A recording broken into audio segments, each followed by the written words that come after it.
Bem-vindo a mais uma aula aí do Godoy Flix. Hoje, com pedido de muita gente aí, vamos começar a falar sobre esteroide anabolizante sintético, né? A gente vai introduzir essa aula aí, principalmente para quem não conhece direito. A gente tem que ir incrementando pouco a pouco. Não adianta fazer uma aula de 1 hora aqui, porque tem muita coisa para falar. Pretendo também falar do perfil de cada um, meia-vida, atuação, mecanismo, mas a gente vai de acordo com a demanda, de acordo com os pedidos. Aqui eu vou introduzir o assunto aqui, tá? Lembrando que eu não vou passar ciclo para ninguém, não vou passar nada para protocolo pronto para ninguém. Que você vai aprender, ter conhecimento, entender, para saber aplicar em você, ou sei lá o que você quer fazer com a ideia aí. Vamos lá. A gente tem que entender que os anabolizantes, eles são derivados da própria molécula de testosterona. Todos eles são derivados da molécula de testosterona. O que isso quer dizer? Tá lá a molécula de testosterona.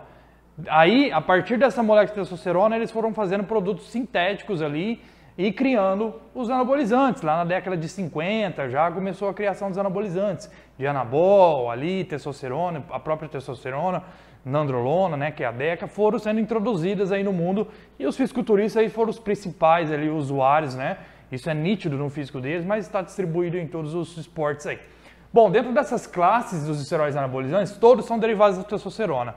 Dentro disso, a gente teve várias fabricações também. Por exemplo, os derivados de testosterona aqui, todos são, mas alguns sofrem algumas alterações aqui. Derivados de testosterona, os principais. A própria testosterona, seja propionato, enantato, cipionato, fenil, enfim, qualquer éster, mas que tenha testosterona, é testosterona, tá? Independente de todos têm essa testosterona.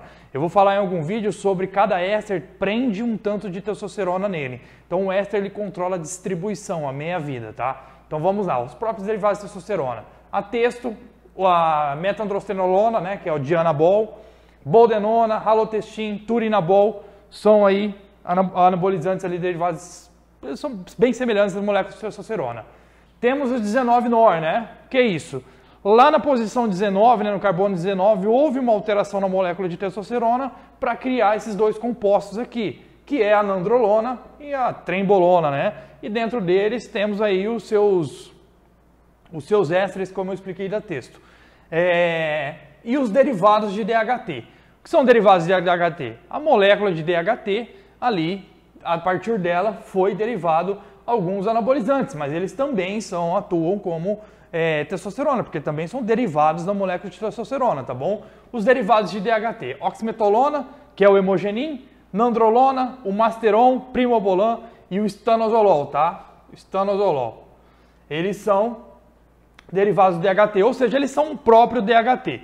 Então tá aqui um erro muito comum que acontece em quem usa, ou quem prescreve, ou sei lá, alguém que utiliza isso aqui, que é o derivado de DHT, como ele é o próprio DHT, ele pode causar um efeito androgênico grande. O que é efeito androgênico?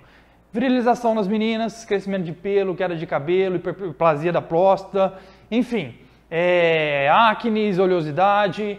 O DHT está influenciado. E esses derivados de DHT, eles não sofrem reação da 5-alfa-redutase.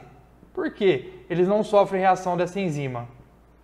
Porque eles são o próprio DHT. O que essa enzima faz? Essa enzima pega a testosterona e converte em DHT. Mas eles são a própria DHT, tá? Eles são bem semelhantes, então eles não sofrem a ação da 5-alfa-redutase. Ou seja, o poder androgênico deles não é influenciado por nenhum medicamento. Então não adianta usar finasterida, não adianta usar dutasterida para diminuir o DHT, porque esses hormônios não vai ser influenciado por eles, eles vão atuar e ter um nível androgênico alto.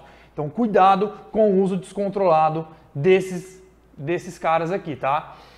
Bom, a gente precisa entender também que dentro disso a gente tem os 17 alfa-oquilados. O que são isso? Lá no carbono 17 houve um processo alquilado, né? Que é um processo onde é feito para o esteroide ter uma resistência da primeira passagem do fígado, para ele se tornar um esteroide anabolizante oral, ou seja, ele resistir à primeira passagem do fígado e não ser degradado e inutilizado ali. Então ele vai sofrer a resistência à primeira passagem e vai ser metabolizado na segunda passagem. Então ele tem duas passagens pelo fígado.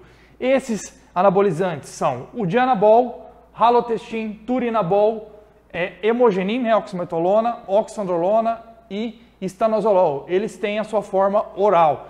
A testosterona, como metiltestosterona, também tem a sua forma oral, mas ela é bem hepatotóxica, tá? A testosterona oral aumenta muito o dano hepático, então não é bom ficar usando testosterona oral. Dentro desses orais e 7-alfa-quilados, a gente tem como os mais hepatotóxicos, né? A gente tem aí o estanozolol, tem uma hepatotoxicidade alta, halotestin também tem uma hepatotoxicidade alta e dianabol. Então são os três principais ali.